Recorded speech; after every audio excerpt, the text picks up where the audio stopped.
Selamat siang teman-teman semuanya. Semoga teman-teman nggak bosan. Udah dari tadi saya di sana dan sekarang di sini. Tapi by the way itu artinya kita butuh banyak pelayan-pelayan teman-teman ya. Nyambung aja. Jadi teman-teman ibadah ini adalah dari kita untuk kita ya.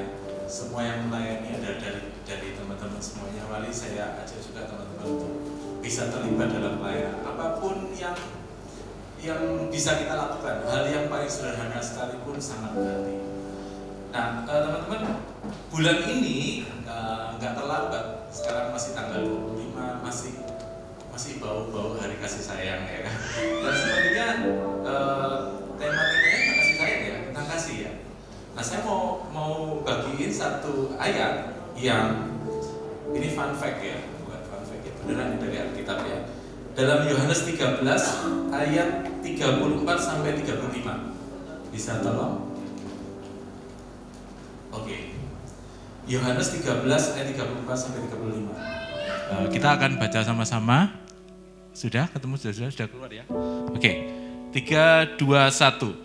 Aku memberikan perintah baru kepadamu, yaitu supaya kamu saling mengasihi, sama seperti aku telah mengasihi kamu. Demikian pula kamu harus saling mengasihi. Dengan demikian semua orang akan tahu bahwa kamu adalah murid-muridku, yaitu jikalau kamu saling mengasihi. Di nama Tuhan, saudara. Waktu saya baca ayat ini, saya sangat remah dengan bagian yang kedua. Dikatakan, saya baca sebelumnya, demikian pula kamu harus saling mengasihi. Ayat 35-nya, dengan demikian semua orang akan tahu bahwa kamu adalah murid-muridku, yaitu jikalau kamu saling mengasihi. Yang saya dapat rema dari ayat ini adalah kasih itu identitas atau ciri khas atau jati diri atau sifat yang menjadi sifat murid Kristus. Yang kasih ini harus bisa dilihat, kan dikatakan semua orang akan tahu. Berarti kasih ini bisa dilihat. Nah, sebagai anak-anak Tuhan, ya, saya sendiri nggak terluput dari marah-marah, emosi, ya kan, ya baik di rumah tangga, baik sama, nanti saya cerita deh, saya lebih suka cerita ya sama teman-teman. Tapi ini dikatakan ini identitas kita. Ini identitas kita. Kasih itu identitas kita. Kalau identitas tuh gini, kalau orang orang Surabaya logatnya kelihatan ya kan. Nah, bagaimana waktu saya pernah ke Kalimantan. Saya langsung tahu, oh ini orang Surabaya ini. Logat-logatnya sama juga kalau kita dengar orang luar pulau kan.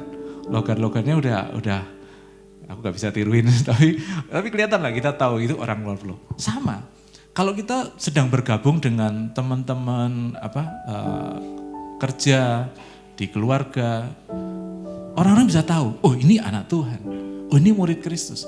Yaitu dari apa? Dari yang namanya kasih. Jadi kasih ini penting sekali. Nah, menurut saya tidak sempurna, saudara. Dan untuk kasih itu jadi jati diri, karakter, itu perlu usaha. Nah, ada satu ayat dalam Efesus 4 ayat 22 sampai 24, page kedua ya, Hen. 22 sampai 24, saya bacakan, yaitu bahwa kamu berhubung dengan kehidupan kamu yang dahulu, kamu harus menanggalkan manusia lama, yang memenuhi kebinasaannya oleh nafsu yang menyesatkan. Berikutnya, supaya kamu diperbaharui di dalam roh dan pikiranmu. Kita harus meninggalkan manusia lama kita dan roh kita dan pikiran kita diperbaharui. Berikutnya, dan mengenakan manusia baru yang telah diciptakan menurut kehendak Allah di dalam kebenaran dan kekudusan yang sesungguhnya. Jadi pada saat kita menjadi murid Kristus, kita harus menanggalkan manusia lama. Apa sih yang membuat kita nggak punya ciri kasih? Apa? Ego, ya kan? Apalagi ego panjang ya, jadi mudah tersinggung, ada banyak lah Tapi kita sekarang harus mengenakan manusia baru.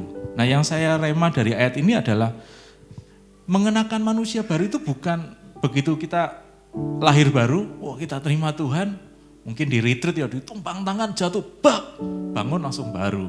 Enggak. Kita harus mengenakan. Kita harus mengenakan tuh kita harus ada usaha. Kalau kita pakai baju kan nggak tahu klik ganti kan enggak kan. Kita harus pakai baju mungkin kalau pakai baju ada usaha dari kita. Tidak otomatis. Dan tahu nggak bahwa Tuhan tuh bekerja dalam hal ini loh teman-teman. Nanti saya tunjukkan. Nah, karena itu hari ini saya mau share tentang judul firman saya adalah tindakan mengasihi, act of love, yaitu tentang forgiveness, tentang pengampunan. Ya, ini satu hal yang kita udah tahu deh. Tapi buat saya pribadi, ini sesuatu yang nggak mudah. Saya pikir saya sudah lulus, saya pikir saya sudah selesai dengan pengampunan. Tetapi ternyata saya masih diuji, masih diajar untuk mengampuni. Karena apa? Karena kita ini manusianya egonya masih kuat. Karena itu mari kita sama-sama belajar untuk mengampuni. Mengampuni itu bukan hal yang mudah. Dan Tuhan menolong kita dengan mengizinkan orang-orang yang sulit. Orang-orang yang sulit untuk ada dalam kehidupan kita. Contohnya apa? Orang-orang yang jengkelin, ya kan?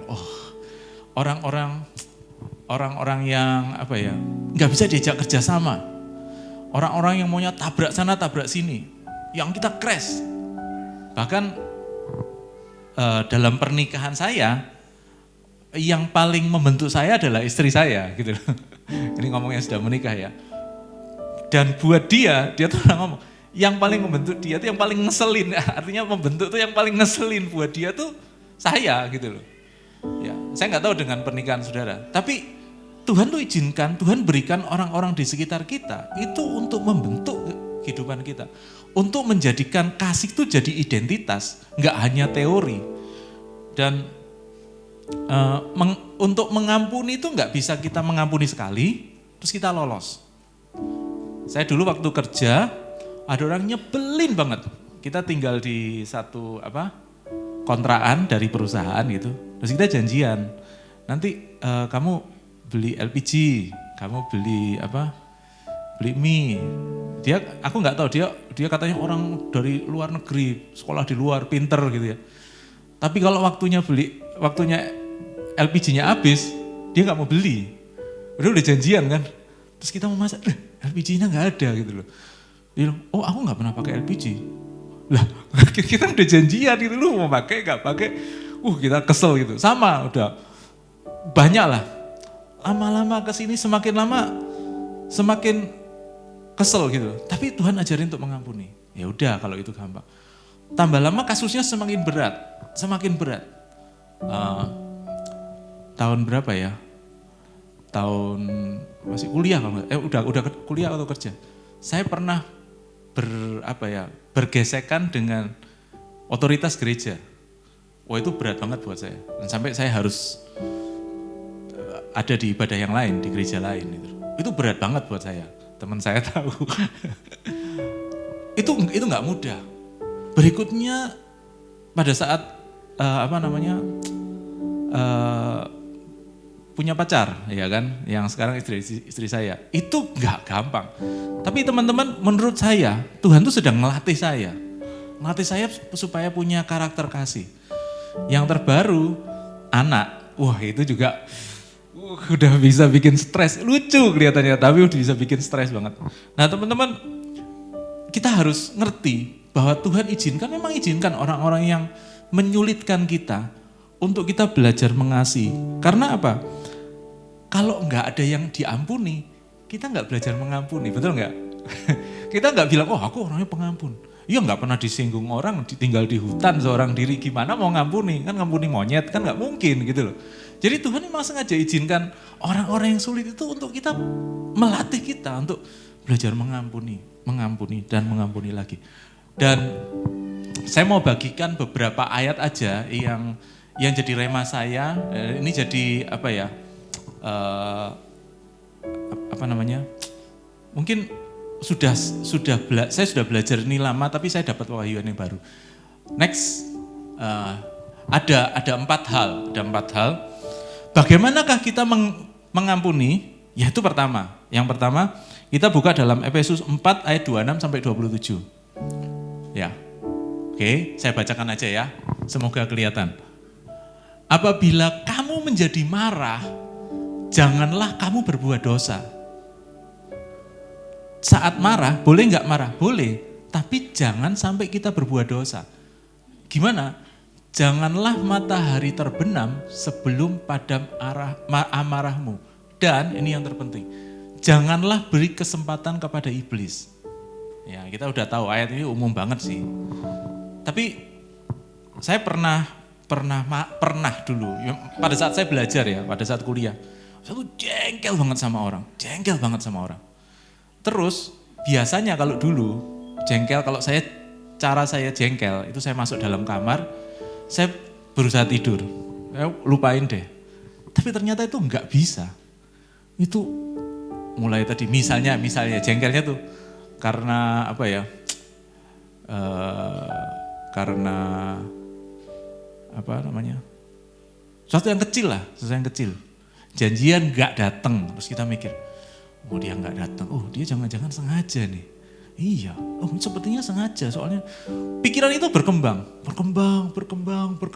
Keluar dari kamar, udah nggak semakin tenang, tapi semakin dan ya saya tipikal orang seperti itu. Dan ayat ini katakan jangan beri kesempatan kepada iblis. Amarah yang terlalu lama, yang membuat kita tinggal dalam amarah tuh kita nggak bisa lepasin itu. Marah terus, malah jadi benci, dan itu jadi celah untuk iblis tuh ngomong, dia mah nggak bener, kamu kerjain balik aja dia, balesan aja. Kalau kamu kan ada ayatnya, kalau kamu bukan ayatnya, ada peribahasa orang kan, kalau kamu ditendang, pukul lebih keras. Oh iya, itu saya dulu gitu. Dan buat saya itu nggak benar gitu.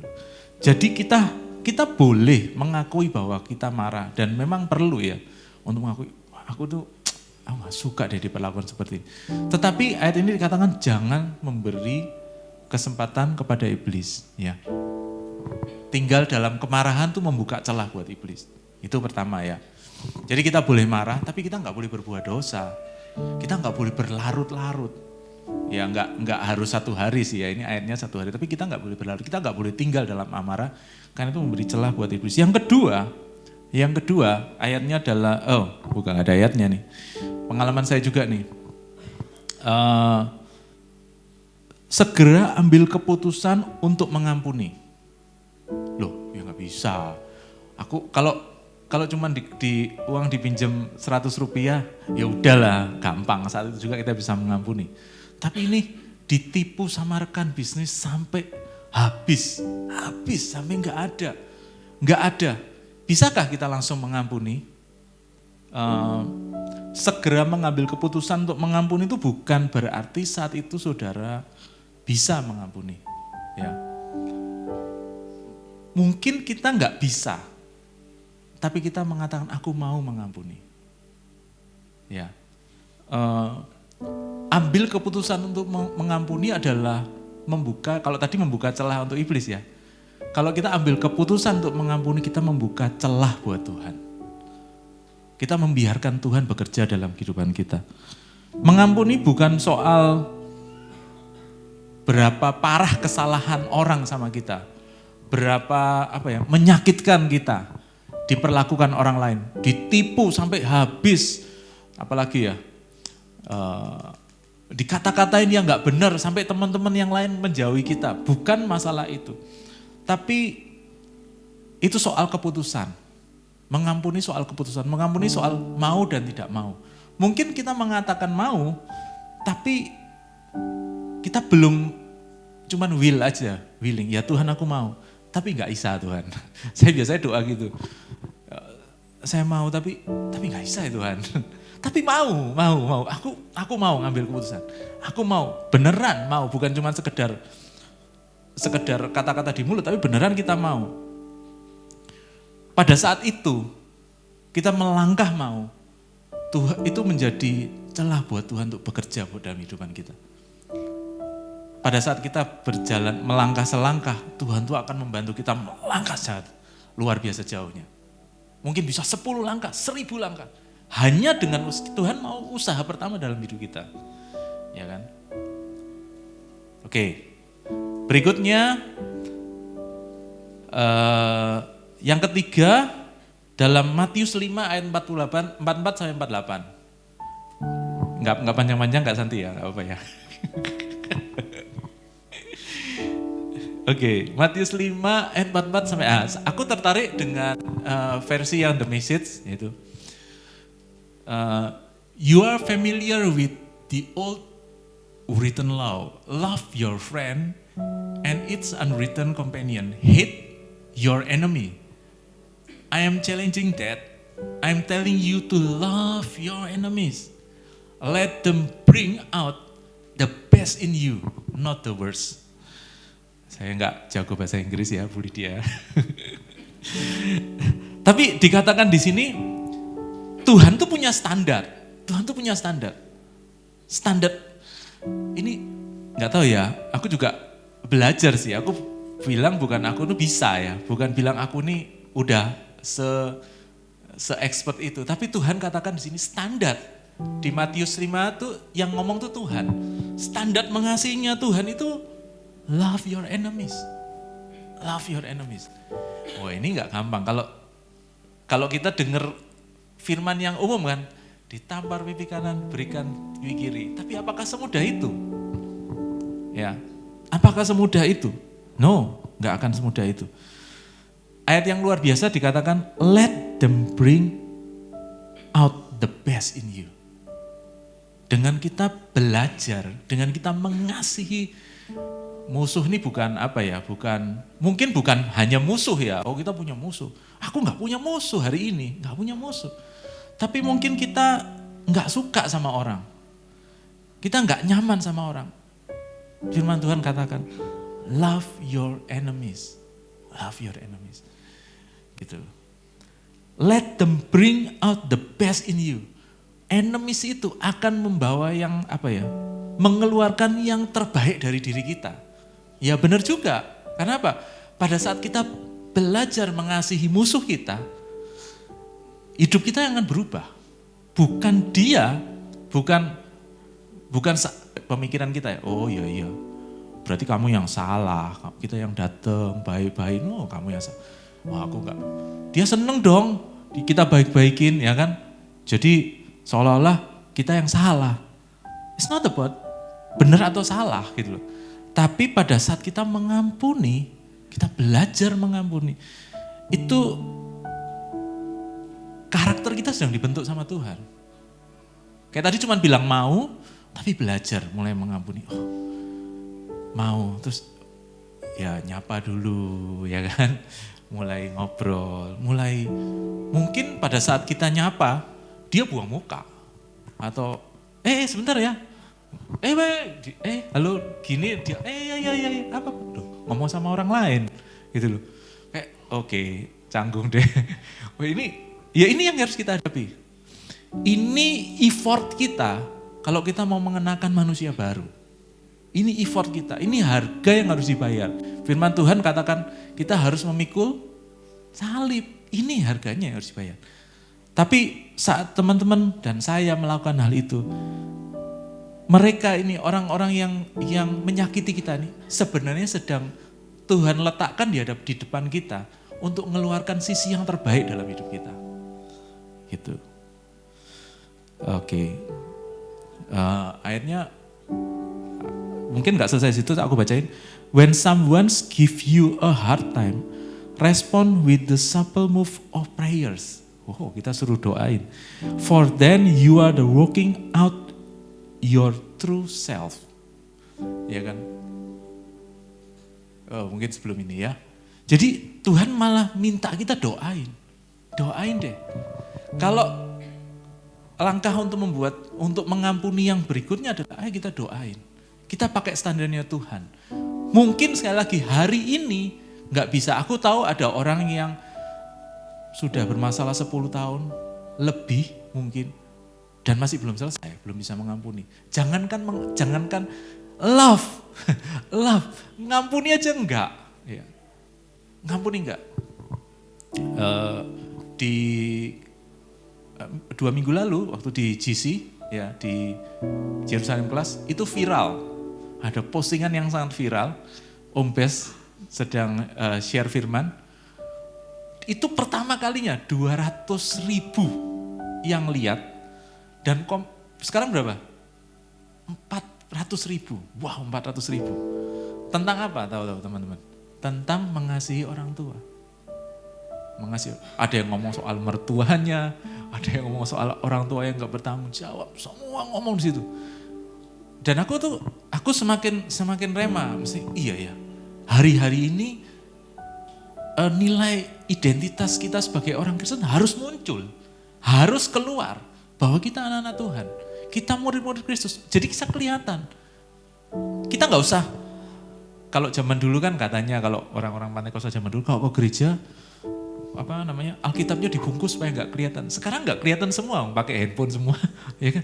Tapi orang bisa lihat, nggak harus lihat salib, nggak harus lihat Alkitab. Tapi wow, hidupnya dia. Nanti di ayat yang terakhir ya kita lihat cheerful, ceria, nggak punya dendam, nggak punya kepahitan. Itu yang luar biasa. Dan kemanapun dia datang, selalu orang tuh happy gitu loh. Orang tuh saya nggak tahu ya, kayak nggak ada beban gitu loh. Nah, itu yang harus jadi identitas kita.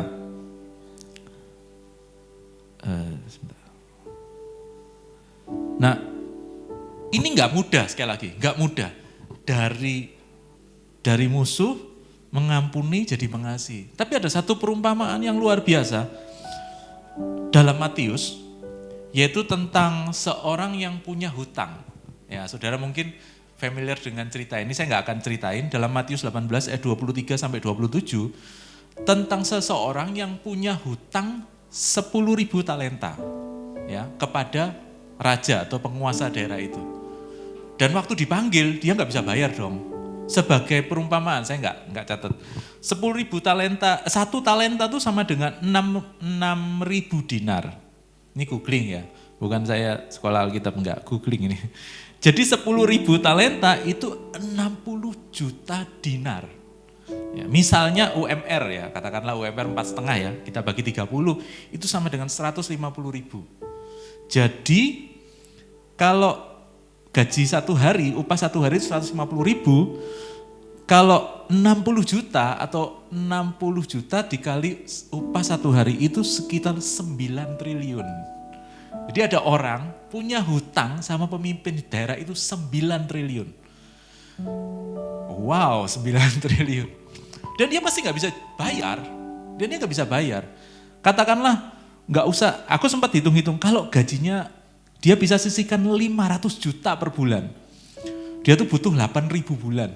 Gak bisa bayar, 500 juta loh. Dia gak bisa bayar, udah pasti gak bisa bayar. Gitu ya, kecuali bosnya Apple atau bosnya apa itu bisa bayar. Tapi orangnya gak bisa bayar gitu. Dan raja itu kasihan, jatuh hati. Dan bilang, udah deh. Lu dibunuh juga, aku juga gak dapat apa-apa, gak dapat uangnya mungkin ya. Yaudah deh lu balik aja lah. Loh gitu aja, aku mengampuni kamu. Dan wah dia senang banget. Pada saat dia keluar dari istana raja, dia broke, dia nggak punya, nggak ada duit gitu loh, nggak ada duit. Mungkin ada duit sedikit lah, tapi dia ketemu sama seorang temannya.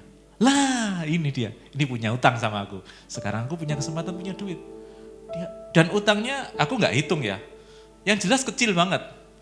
Mungkin nggak, aku pernah hitung tuh mungkin sekitar 1-2 jutaan lah gitu lah, sekitar itu. 9 triliun dibanding 1-2 jutaan. 1, berapa aku pernah hitung lah. Cuman aku gak hitung hari ini. Dan dia tagih. Oke lah, nagih gak apa-apa. Tapi temennya juga gak punya duit. Tapi dia masukin ke penjara. Masuk ke penjara sampai dia bisa bayar hutangnya. Padahal dia sudah diampuni 9 Triliun. Firman Tuhan katakan raja ini dengar itu marah sekali. Nah teman-teman, kisah ini bercerita sebenarnya tentang kita yang sudah diampuni luar biasa sama Tuhan.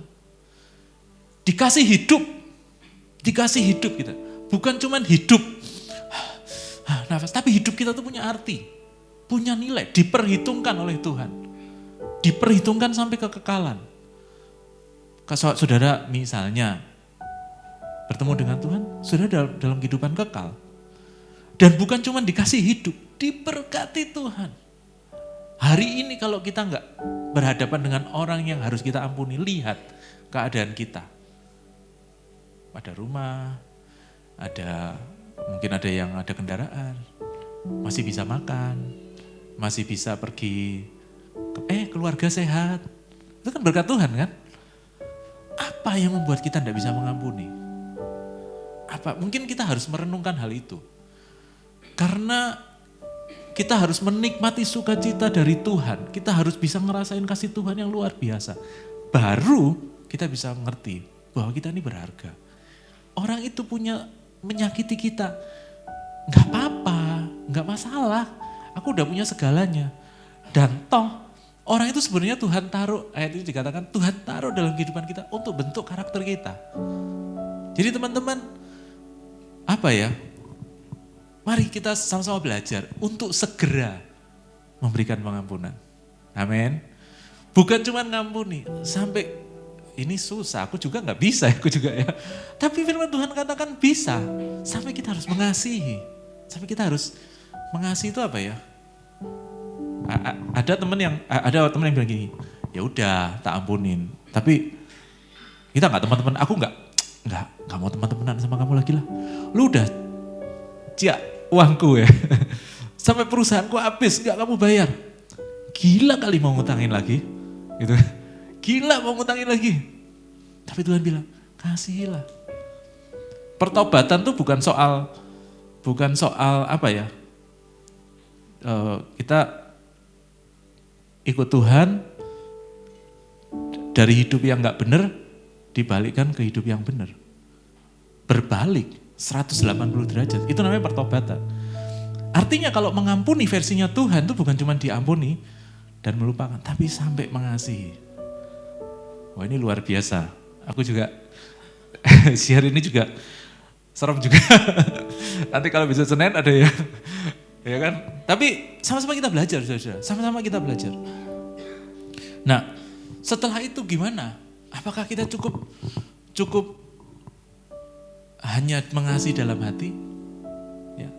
Yang berikutnya dalam ayat yang terakhir dalam Matius 5 ayat 23 sampai 24.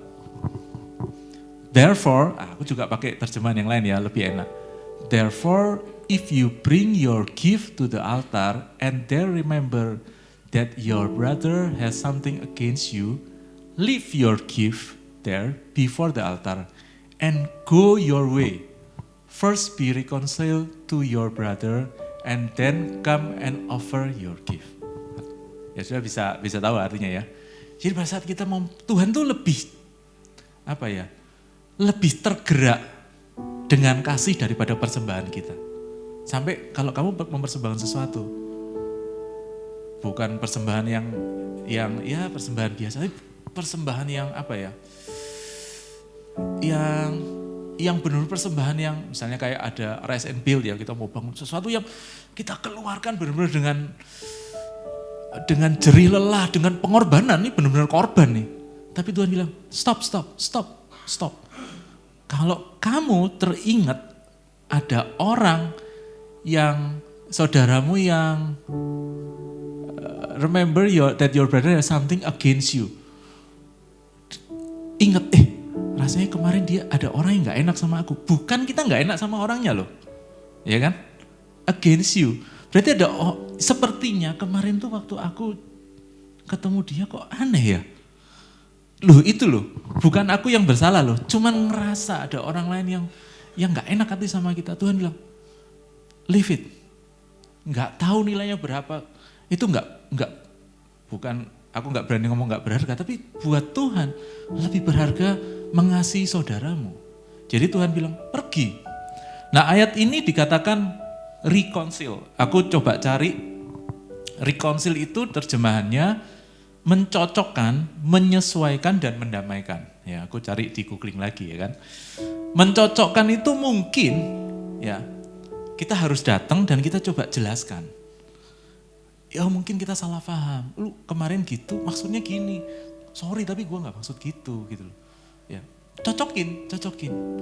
Tapi bukan untuk cari yang benar yang salah. Tapi kita sedang menyesuaikan, sedang adjust. Menyesuaikan, mencoba menerima pendapat dari orang lain. Coba dengerin.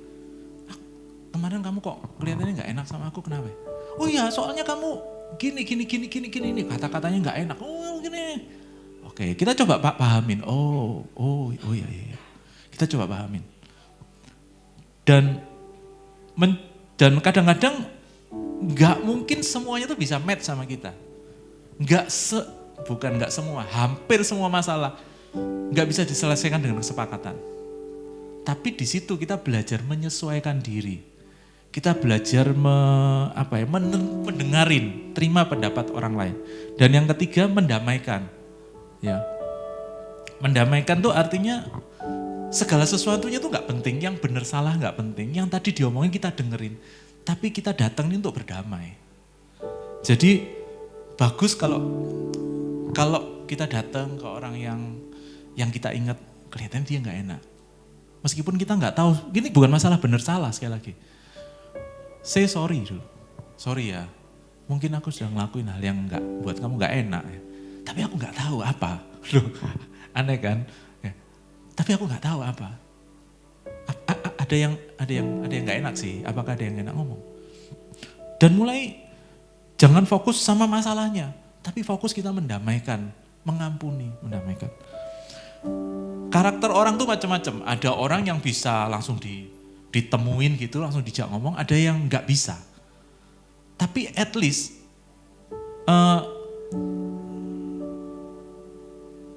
yang Tuhan minta, kalau teman-teman baca ayat itu bukan sampai bisa tampilin lagi Hen.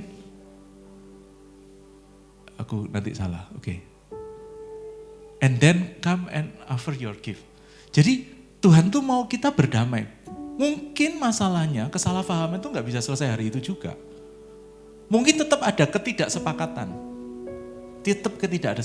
Tetapi ya itu pertama untuk kita mengampuni, mendamaikan. Nah teman-teman, aku yakin hari-hari ini banyak banget. Aku gak tahu dengan teman-teman, tapi Tuhan itu pengen kita hidup dalam kasih sebagai anak-anak Tuhan.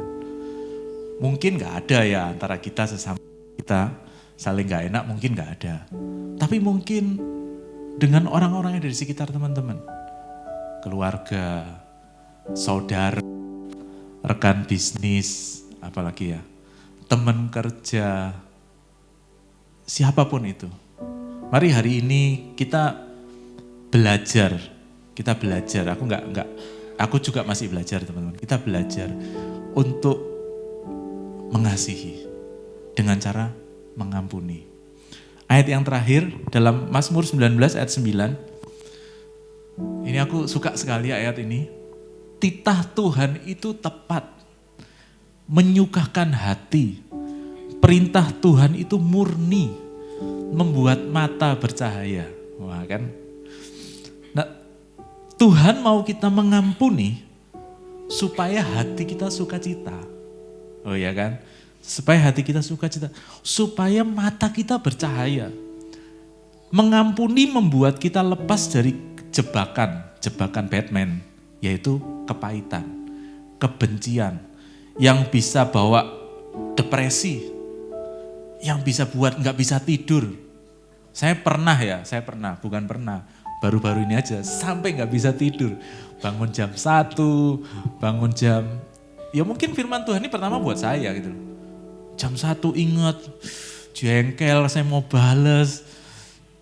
Ya tapi nggak bisa gitu. Nggak bisa karena nggak bisa, saya nggak punya kekuatan, tapi jengkel tok gitu loh. Nggak bisa selesai. Gelisah, depresi, bahkan bisa sakit loh. Bisa sakit jantung. tekanan darah tinggi. Mengampuni itu pertama, Tuhan suruh kita mengampuni supaya kita bersuka cita. Dan aku ingat, pada saat aku nggak punya musuh, nggak punya sakit hati, nggak punya benci, nggak enak hati, I'm happy gitu loh. Happy kayak nggak ada ikatan, sama sekali aku kemana-mana santai, happy. Semua temanku so happy. Mungkin aku bayangin, ya pasti ya di sorga kita seperti itu. Kita nggak punya musuh, semuanya kasih, so happy gitu loh. Dan dikatakan menjadikan mata kita bercahaya. Mata itu jendela jiwa katanya orang. Mata yang bercahaya itu mata yang semangat. Mata yang semangat, mata yang apa ya? Yang optimis ya. Kita nggak fokus mikirin orang yang marah, benci itu kelihatan kok mukanya. Dan aku nih orang yang paling gak bisa nyembunyiin muka marah gitu. Tapi kalau mata bercahaya, kita tuh apa ya? Kita nggak diikat misalnya tadi ceritanya tadi bisnis ketipu. Kita nggak mikirin uang hilang. Ada loh, ada yang aku pernah dengar cerita. Aku nggak sebutin namanya dan siapa juga lupa juga. Sampai depresi, sampai mau bisnis tuh takut. Kenapa? Karena takut ditipu lagi. Jadi dia mengurung diri dengan kemarahannya dan nggak bisa bercahaya, nggak bisa semangat berkarya dengan ide-ide yang baru, nggak bisa punya hati yang optimis, yang semangat, yang kuat menghadapi tantangan hidup. Hidup nggak berhenti dengan masalah yang kita hadapi. Hidup harus still go on gitu. Dan kita perlu kekuatan, kita perlu mata yang cerah, mata yang bersinar-sinar. Nama Tuhan, ini share saya. Mungkin saya tutup dengan satu kesaksian. Beberapa, enggak lama, ya. Saya punya pengalaman, saya tadi ceritakan, saya belajar terus bahkan sampai terakhir saya juga belajar. Saya ada masalah sama teman saya. Saya sebetulnya mau pakai baju yang dikasih teman saya, ya kan. Teman pelayanan di gereja, ya kan. Salah paham, tapi akhirnya sampai meruncing. Akhirnya Tuhan cuma bilang gini, ayo belajar ngampuni lagi. Ya, ngampuni Tuhan, aku gak pernah punya musuh, sekarang punya orang yang gak enak lagi. Dan Tuhan ajarkan hal yang sama. Akui, saat itu aku ngomong, kalau bahasa Surabaya, benceno ya. Aku keluar semua marahku. Dia bilang, sudah. Dan hari itu dia sedang sampein firman. jangan dikira-kira ya saudara, jangan dikira-kira. Sampein firman dan Tuhan tuh ngomong, puji dia. Maksudnya gimana? Tulis di WA, firman-Mu memberkati aku. Ya Tuhan, aku dengerin firman-Nya gak tahu dia ngomong apa karena aku gak suka sama orangnya gitu. Aduh Tuhan. Dan ayo, mau lakuin firman Tuhan gak? Waduh, deg-degan ya. Ya udah, cuman WA tapi kan ya udah, tulis aja. Thank you ya, firman-Mu memberkati sekali. Wah, nggak tahu dia aku. Tapi aku tahu itu yang Tuhan mau dan aku mau ngelakuin meskipun itu sebatas WA. Beberapa minggu kemudian aku harus pelayanan. Ya. Waktu aku ulang tahun dikasih baju. Tuhan ngomong, pakai baju ini. Ya Tuhan, gak ada baju yang lain. Aku emang gak suka, gak banyak baju kan. Pakai yang ini. Aku gak mau pakai baju ini Tuhan. Orangnya nyebelin, nanti dia juga lihat aku gitu. Ngapain aku kasih baju hadiahnya dia pakai. Tuhan bilang, pakai. Sepele ya, sesepele baju. Tapi pada saat aku pakai baju itu berat banget. Karena aku masih jengkel sama orangnya, jengkel banget. Dan aku harus pakai baju itu. Ya, Tuhan sedang melatih aku. Tuhan sedang melatih aku dari hal yang kecil-kecil. Dan akhirnya ya semua yang aku sampaikan hari ini aku coba lakukan gitu. Akhirnya aku belajar tentang mengasihi. Aku harus datang ke dia. Aku tuh orangnya spontan, aku orangnya emosional. Aku mau orang reconcile kan teorinya kan seperti ini. Aku marah sampai gebrak meja ketemu sama dia. Iya, aku orangnya emosional gitu. Tapi sekali ketemuan, 2 kali ketemuan, 3 kali ketemuan, lelah aku Tuhan, lelah aku. Benar-benar menyita egoku tuh benar-benar diremet sama Tuhan sampai kayak itu nggak ada artinya, hidupmu tuh bukan kamu lagi gitu. Jadi dan hari ini aku tahu aku masih nggak bisa sepakat sama dia. Jangan bilang bisa sepakat, nggak bisa sepakat sama dia. Tapi kita bisa berjalan sama-sama dalam pelayanan. Kita bisa saling bantu. Dan kita belajar saling mengasihi. Saudara-saudara. Dan hari ini kalau aku bisa, aku yakin teman-teman juga bisa. Amin. Karena itu karakter kita. Karena itu jadi karakter kasih kita. Amin. Puji Tuhan. Semoga menghibur ceritanya. Mari kita bangkit berdiri teman-teman.